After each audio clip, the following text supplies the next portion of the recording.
Yo, everybody, got chapter 5, and taking responsibility for our feelings. It's gonna be just interesting chapter, so yeah. People are disturbed not by things, but by the view they take of them. Hearing a negative message, 4 options. The third component of NVC entails the acknowledgement of the root of our feelings. NVC heightens our awareness that what others say and do may be the stimulus, but never the cause of our feelings. We see that our feelings result from how we choose to receive what others say and do, as well as our particular needs and expectations in that moment. With the third component, we are led to accept responsibility for what we do to generate our own feelings. What others do may be the stimulus of our feelings, but not the cause. When someone gives us a negative message, whether verbally or non-verbally, we have 4 options as to how to receive it. One is to take it personally by hearing blame and criticism. For example, someone is angry and says, "You're the most self-centered person I've ever met." In choosing to take it personally, we might react, "Oh, I should have been more sensitive." We accept the other's person's judgment and blame ourselves. We choose this option. Four options for receiving negative messages. 1. Blaming ourselves. That's the only option.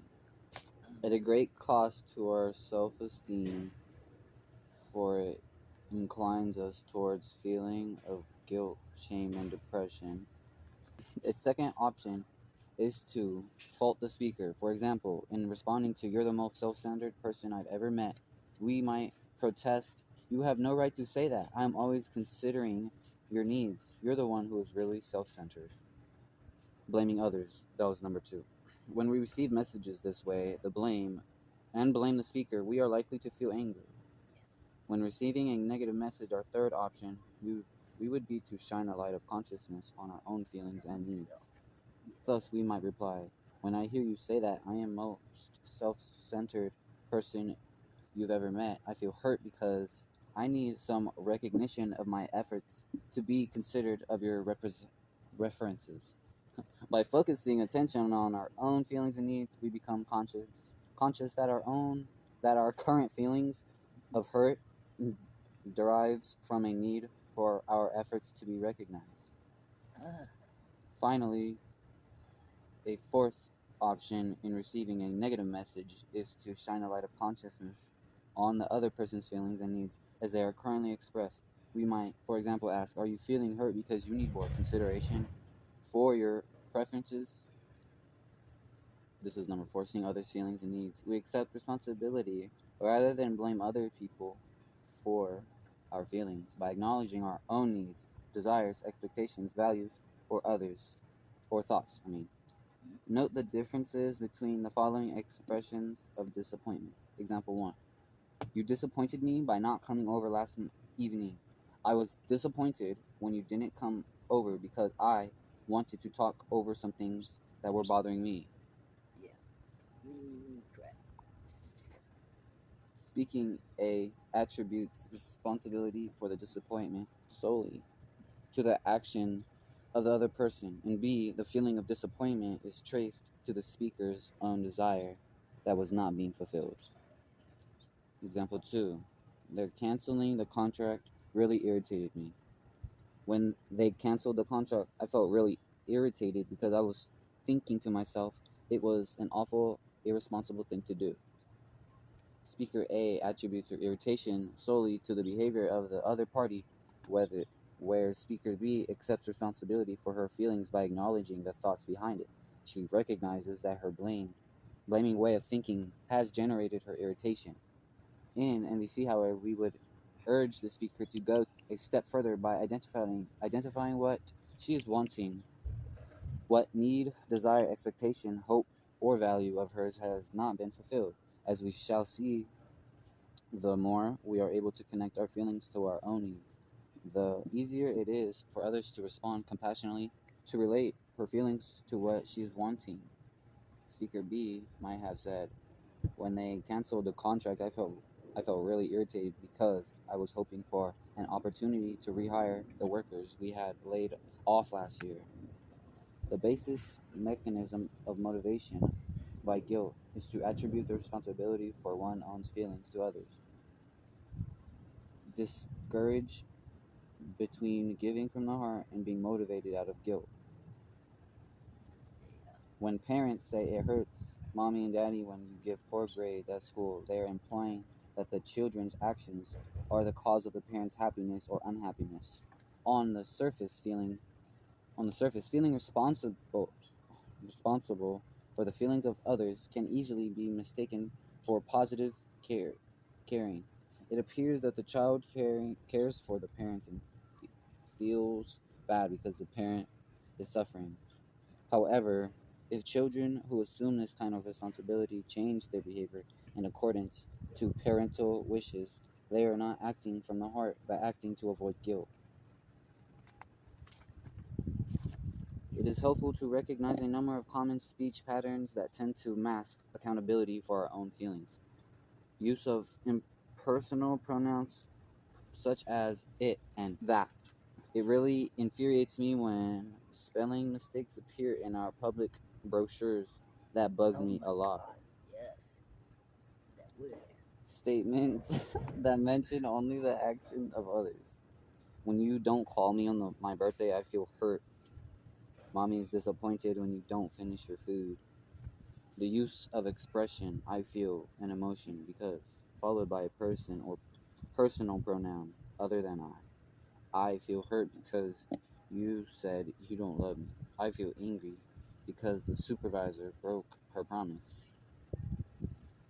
Connect your feelings with your need. I feel because I. In each of these instances, we can deepen our awareness of our own responsibility by substituting the phrase I feel because I. For example, I feel really infuriated when spelling mistakes like that appear in our public brochures because I want our company to project a professional image. Mommy feels disappointed when you don't finish your food because I want you to grow up strong and healthy. I feel angry that the supervisor broke her promise because I was counting on getting that long weekend to visit my brother. The need at the roots of our feelings. Judgments of others are alienated expressions of our own unmet needs. Judgments, criticism, diagnosis, and interpretations of others are all alienated expressions of our own needs. If someone says, "You never understand me," they are really telling us that their need to be understood is not being fulfilled. If a wife says you've been working late every night this week, you love your work more than you love me, she is saying that her need for intimacy is not being met.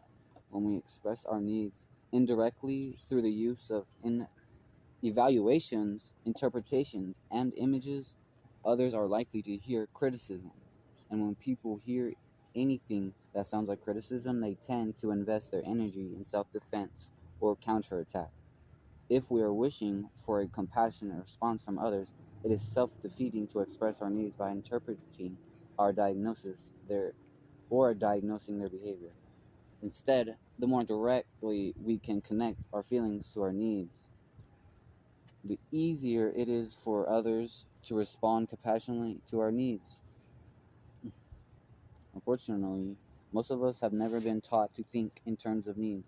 We are accustomed to thinking about what's wrong with other people when our needs aren't being fulfilled. Thus, if we want coats to be hung up in the closet, we may characterize our children as lazy for leaving them on the couch. Or we may interpret our coworkers as being irresponsible when they don't go about their tasks as we would prefer them to. I was once invited to mediate in South California between some landowners and migrants, farm workers, who conflict, whose conflict had grown increasingly hostile and violent. I began the meeting by asking them two questions. What is it that you are each needing, and what would you like to request of the other in relating to these needs? The problem is that these people are racist, shouted farm workers. The problem is that these people don't respect law and order, shouted a landowner even more loudly. As if often the case, these groups were more skilled in analyzing the perceived wrongness of others than in clearly expressing their own needs. In a comparable situation, I once met with a group of Palestinians who wanted to establish the mutual trust necessary to bring peace to their homeland. I opened the session with the same question: what is it you are needing, and what would you like to request from one another in relation to those needs? Instead of directly stating his needs, a Palestinian Mukhtar, who is like a villager mayor, answered, "You people are acting like a bunch of Nazis." A statement like that is not likely to get the cooperation of a group of Israelis. Almost immediately, an Israeli woman jumped up and countered Mukhtar. That was totally insensitive thing for you to say. Here were people who had come together to build trust and harmony, but after only one interchange, matters were worse than before they began. This happens often when people are used to analyzing and blaming one another, rather than clearly expressing what they need. In this case, the woman could have responded to the Mukhtar in terms of her own needs and requests by saying, for example, I am needing more respect in our dialogue. Instead of telling us how you think we are acting, would you tell us what it is we are doing that you find disturbing? Over and over again, it has been my experience that from the moment people begin talking about what they need rather than what's wrong with one another, the possibility of finding ways to meet everybody's needs is greatly increased. The following are some of the basic human needs we all share: autonomy, to choose one's dreams, goals, values, to choose one's plans for fulfilling one's dreams, goals, and values; collaboration, to celebrate and the creation of life and dreams fulfilled, to celebrate losses, loved ones, dreams, etc. Mourning, integrity, authenticity, creativity, meaning, self-worth; interdependence, acceptance, appreciation, closeness, community, consideration, contribution to the enrichment of life. The pain of expressing our needs versus the pain of not expressing our needs. In a world where we are often judged harshly for identifying and revealing our needs, doing so we can be very frightened. In particular, are susceptible to criticism. For centuries, the image of the loving woman has been associated with sacrifice and the denial of her own needs to take care of others. Because women are socialized to view the caretaking of others as their highest duty, they have often learned to ignore their own needs. At one workshop, we discussed what happens to women when internalize such beliefs. These women, if they ask for what they want, will often do so in a way that both reflects and reinforces the beliefs that they have no genius right to their needs and that their needs are unimportant. For example, because she is fearful of asking for what she needs, a woman may fail to simply say that she's had a busy day, is feeling tired, and wants some time in the evening to herself. Instead, her words come out sounding like a legal case. You know, I haven't had a moment to myself all day. I ironed all the shirts, did the whole week's laundry, took the dog to the vet, made dinner, packed the lunches, called all the neighbors about the block meeting. So, imploringly, so how about if you, question mark, no. comes the swift response. Her plaintive request elicits resistance rather than compassion from her listeners. They have difficulty hearing and valuing the needs behind her pleas. They furthermore react negatively to her weak attempt to argue from a position of what she should or deserves to get from them. In the end, the speaker is again persuaded that her needs don't matter, not realizing that they were expressed in a way unlikely to draw a positive response. If we don't value our needs, others may not either. My mother was once at a workshop where other women were discussing how frightened it was to be expressing their needs. Suddenly, she got upset and left the room and didn't return for a long time. She finally reappeared, looking very pale in the presence of the group. I asked, "Mother, are you all right?" "Yes," she answered, "but I just had a sudden realization that's very hard for me to take in." "What's that?" "I've just become aware that I was angry for 36 years with your father for not meeting my needs, and now I realize that I never once clearly told him what I needed." My mother's revelation was accurate. Not one time can I remember her clearly expressing her needs to my father. She'd hint around and go through all kinds of convolutions, but never would ask directly for what she needed. We tried to understand why it was so hard for her to have done so. My mother grew up in an economically impoverished family. She recalled asking for things as a child and being admonished by her brothers and sisters. "You shouldn't ask for that, you know we're poor. Do you think you are the only person in the family?" Eventually, she grew to fear that asking for what she needed would only lead to disapproval and judgment. She related a childhood anecdote about one of her sisters who had an appendix operation and afterwards had been given a beautiful little purse by another sister. My mother was 14 at the time. Oh wow, she yearned to have an exquisitely beaded purse like her sister's, but she dared not open her mouth. So guess what?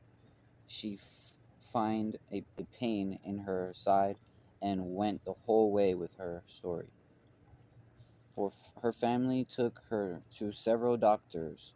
They were unable to produce a diagnosis and so opted for exploratory surgery. It had been a bold gamble on my mother's part, but it worked. She was given an identical little purse. When she received the coveted purse, my mother was elated despite being in physical agony from the surgery. Two nurses came in and one stuck a thermometer in her mouth. My mom said, um, to show the purse. She said, to show the purse to the second nurse, who answered, "Oh, for me? Why, thank you," and took the purse. My mother was at a loss and was never figured out how to say, "I didn't mean to give it to you.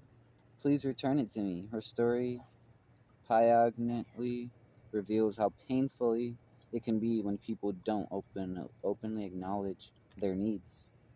From emotional slavery to emotional liberation.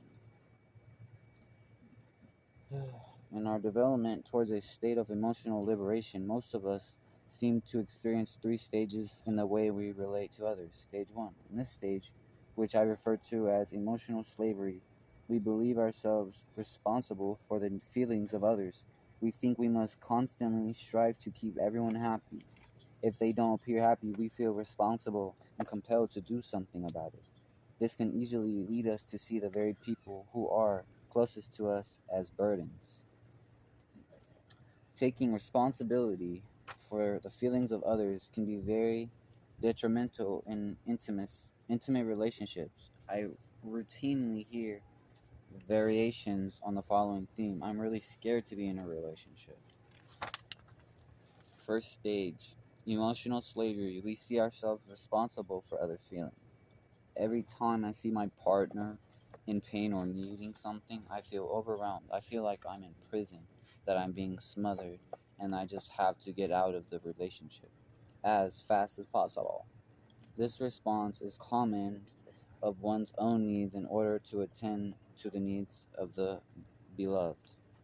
In the early days of a relationship, partners typically relate joyfully and compassionately to each other out of the sense of freedom. The relationship is exhilarating, spontaneous, wonderful.